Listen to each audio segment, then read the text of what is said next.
Et salut les amis, ici Bobix en direct du KSC et aujourd'hui nous allons lancer un relais de communication et le mettre en orbite autour de Duna en full KOS. Donc à partir du moment où j'appuierai sur le bouton lancer, la fusée sera pilotée entièrement par KOS. Moi je ne m'occuperai plus que de la gestion des caméras. Alors la difficulté dans ce type de manœuvre, c'est de calculer précisément l'angle de phase entre Kerbin et Duna, en sachant que l'orbite de Duna n'est pas circulaire mais légèrement excentrique. Et donc il faut tenir compte de cette excentricité, donc avec un rayon, une distance Soleil-Duna qui varie dans le temps et donc une vitesse angulaire de Duna qui varie également. Le but c'est de, quand on a l'angle de phase adéquat, c'est que le vaisseau arrive au lieu de rendez-vous au même moment que Duna. Donc pour calculer le temps de transfert du vaisseau, c'est relativement facile quand on a le rayon, quand on a la distance Soleil-Duna. Par contre, pour calculer le temps que met Duna à arriver au lieu de rendez-vous, c'est un peu plus compliqué puisqu'il faut calculer l'anomalie vraie de Duna pour avoir son anomalie moyenne et pouvoir ainsi avoir le temps depuis le dernier passage au périastre. Donc là on part de façon complètement classique plein est. Il faut savoir que Duna est quasiment dans le plan orbital de Kerbin, donc il n'y a pas une grosse manœuvre à faire de changement de plan. Voilà, on largue les boosters à poudre latéraux. Et on continue tranquillement notre ascension. On largue le premier étage. On n'a pas énormément de marge en termes de DV, donc il faut que le gravity turn soit plutôt propre. C'est une petite fusée. Bon, le relais n'est pas très grand, donc il n'y a pas besoin de faire des fusées gigantesques.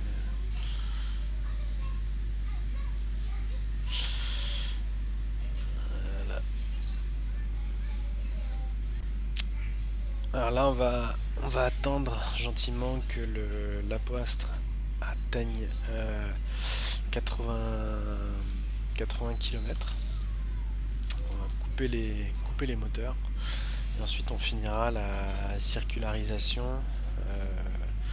en mettant un nœud de manœuvre à l'Apoastre de façon complètement classique. Alors là on voit qu'il y a un peu de création de plasma, mais la coiffe ne chauffe pas. Puis elle est prévue pour ça, normalement. Okay. Les conditions sont donc nominales.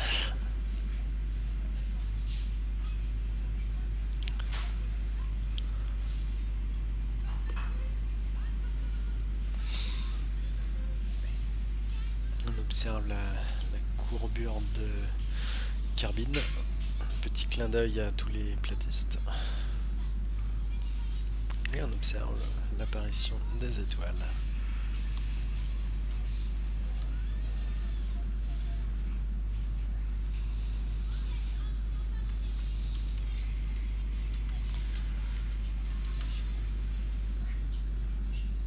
On est quasiment à l'horizontale. L'Apoastre est à 60 km. C'est plutôt pas mal. Et voilà, on va couper les moteurs. Donc il nous reste pour terminer la circularisation à injecter 89 mètres par seconde, ce qui est très correct. Et il nous restera dans l'étage 1200 mètres par seconde pour réaliser le transfert vers Duna.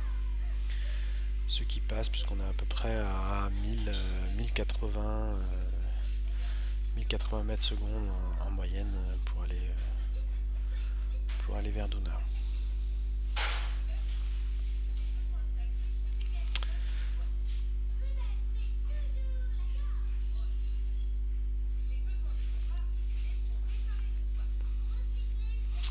Quand l'altitude de la fusée sera supérieure à 70 km, quand on va sortir de l'atmosphère, la coiffe sera éjectée et les panneaux solaires vont se déployer.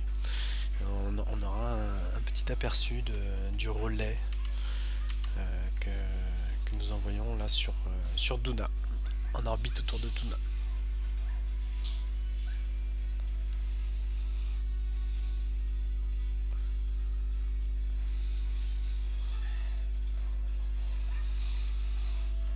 Voilà, la coiffe est éjectée.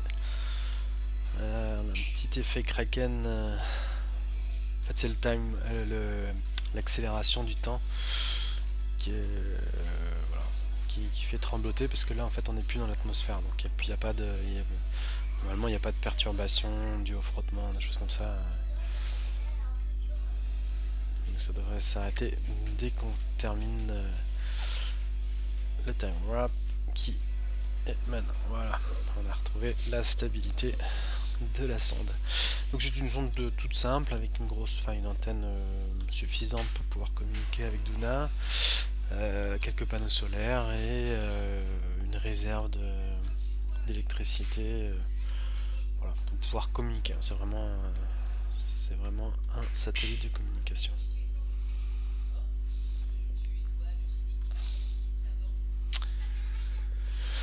Alors, on va finir la circularisation dans 30 secondes.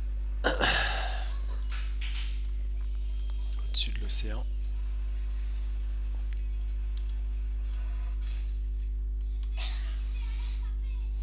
Dans 10, 9, 8, 7, 6, 5, 4, 3, 1 et injection.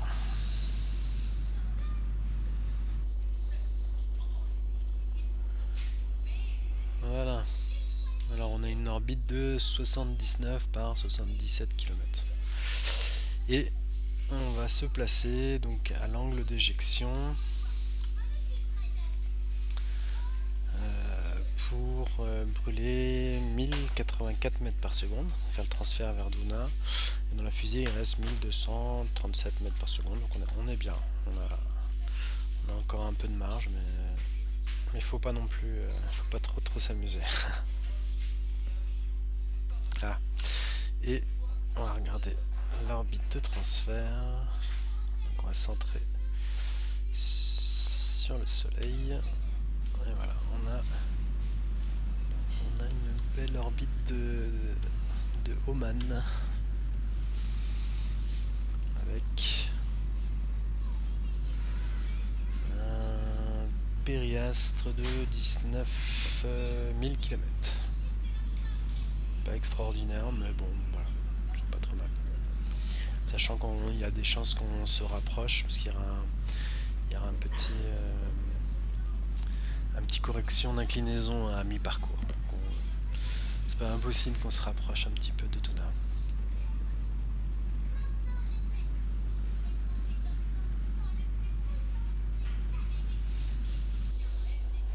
Voilà. Donc on largue le dernier étage et on accélère fortement. Ouf, c'est bon, c'est parti. Voilà.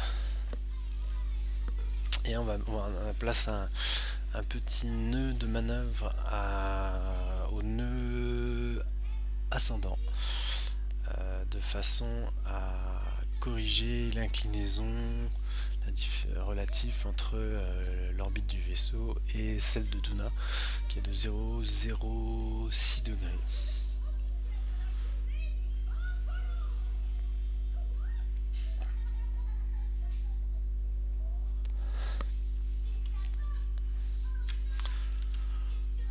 Alors ce qui est amusant, c'est que les chevrons là qui sont indiqués par le jeu nous correspondent pas au vrai nœud d'inclinaison.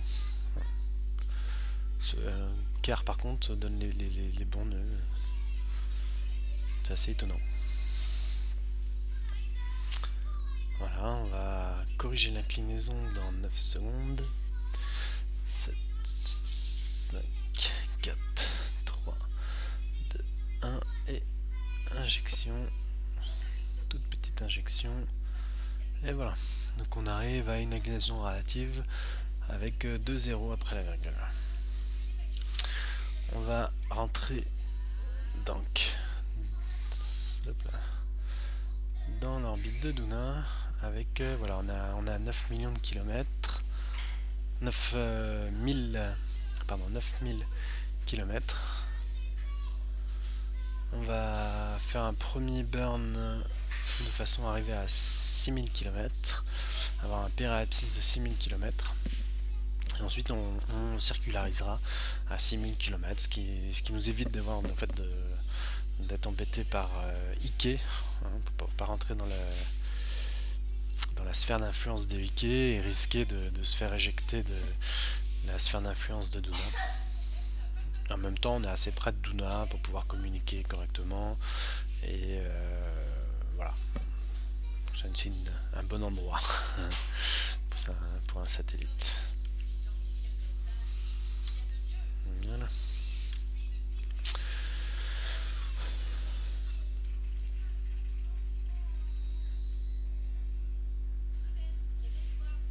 Donc voilà, le petit burn de freinage de façon.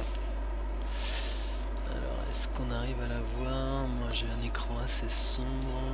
Voilà, bah, voilà. On la voit bien. Voilà Duna et voilà Ike.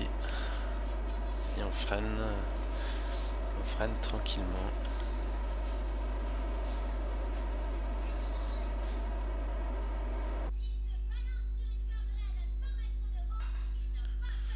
Voilà, et on va se déplacer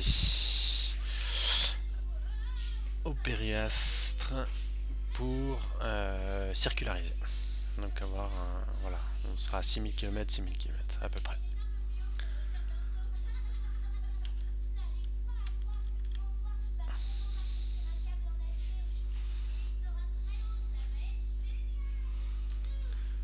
Petit burn de circularisation et on pourra dire que la mission est un succès. Donc, les 30 dernières secondes, le suspense est insoutenable. Les ingénieurs se sont tus dans la salle, les autres également. Voilà, plus que 20 secondes. Le commandant de mission est tout blanc.